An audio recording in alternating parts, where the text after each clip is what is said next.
So I'm now here with Congressman Mark Meadows, who's actually just come over from the Senate floor and seems to be read into exactly how these negotiations are playing out.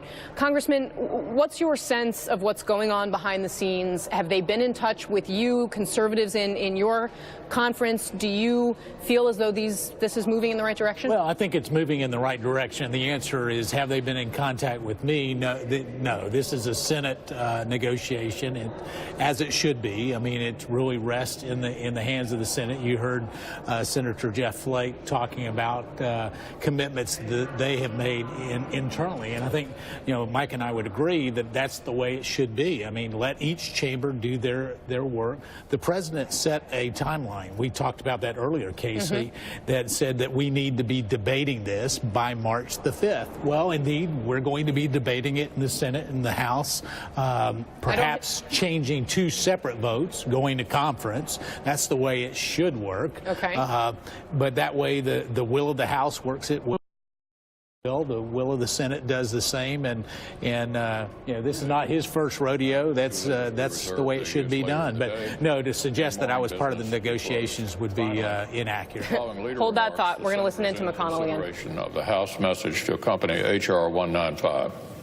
Is there objection? Without objection. If no further business come before the Senate, I ask to stand adjourned under the previous order. The Senate stands adjourned until 10 a.m. tomorrow.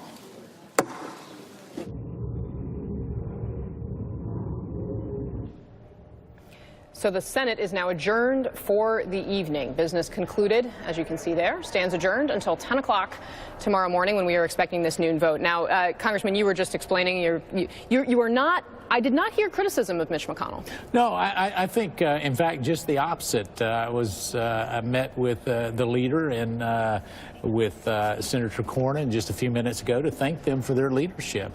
You know, it's interesting. We had 43 Democrats vote against that. We now have 2 Republicans who have gone the other way. And so I guess the question is, what's going to happen with those other 43 Democrats now that they realize that the debate they've been asking for is going to happen within a defined timeline outlined by Leader McConnell. At this point, I think it's time to open the government and at least let's have a rigorous debate. You said that you were behind the scenes with John Cornyn and Mitch McConnell. Did they give you a sense of what made the difference here? You know, listen, the Senate does their will, the House does ours. I can tell you that, you know, their including me in was more of a courtesy in terms of just casual conversation. It was not part of the debate, and I don't want to characterize it as such. But I did want to say thank you. I mean, when you're looking about taking this very seriously, shutdown of the government, you know, here you have the most senior Republican senators on the Senate floor late on a Sunday because they're taking it serious.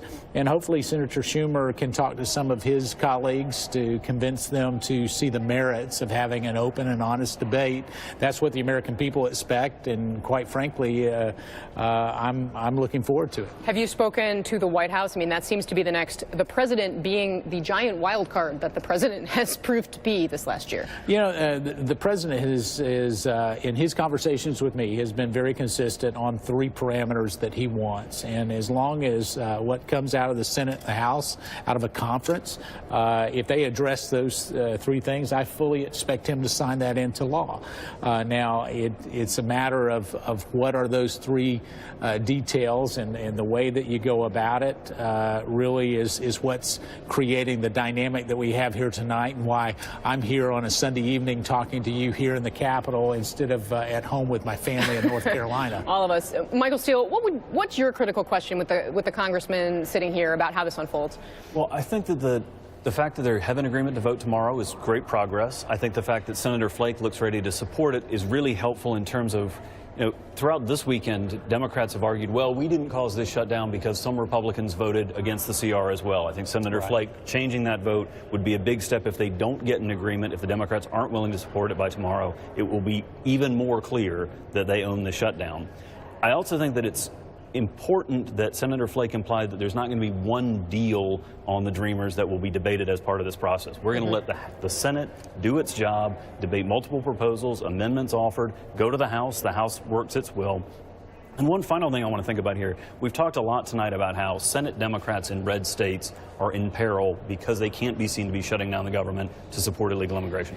The House is on the flip side of that. The majority in the House, the moderate House districts that we rely on for the House Republican majority, they can't be seen as being too hardline on immigration. They need a just and equitable settlement for the Dreamers, and I hope that's what the end of this process is. Congressman Meadows, that puts you on the other side of potentially your moderate House colleagues, some of which have been very frustrated with you.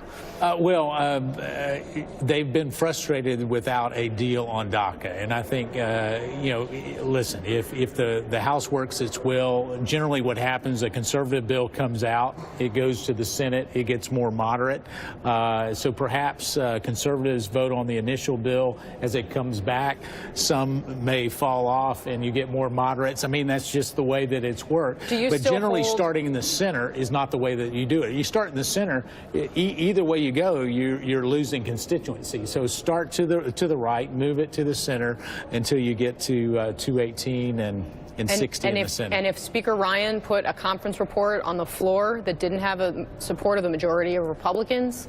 Well, he's made a commitment to do that. A majority of the majority has been his consistent. Has he recommitted to that in the past well, 2 obviously, days? Well, not in the past 2 days, but we've taken him at his word that he has been consistent in that. And I think ultimately for something that the president will sign into law, it's going to have the majority of the majority. Now, it may have a lot of those moderate members voting for it, and perhaps some on the right not voting for it. But in the end, you look at the body, it's going to probably have the majority of the majority. And no, there's a path to put together a legislative package, to put together a bill that the president will be willing to sign that will protect these folks and also improve our border security and interior enforcement. There's no doubt that can be done, and it should be done in an open, deliberative process, the way the House and Senate were intended to work. Exactly, I would agree. And are you confident that the president can be clear about what he wants?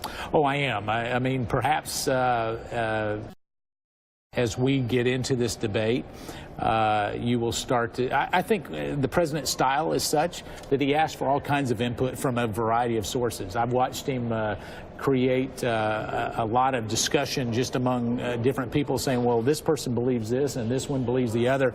And so you can see in the Oval Office real discussion or debate, which might be a polite way to say it, that will break out just because of differing opinions sitting across the desk from him. So he's very clear in what he wants. I think what we'll see is what does the two chambers of Congress come up with, and ultimately it will be a deal to make sure that those with deferred action do not get deported.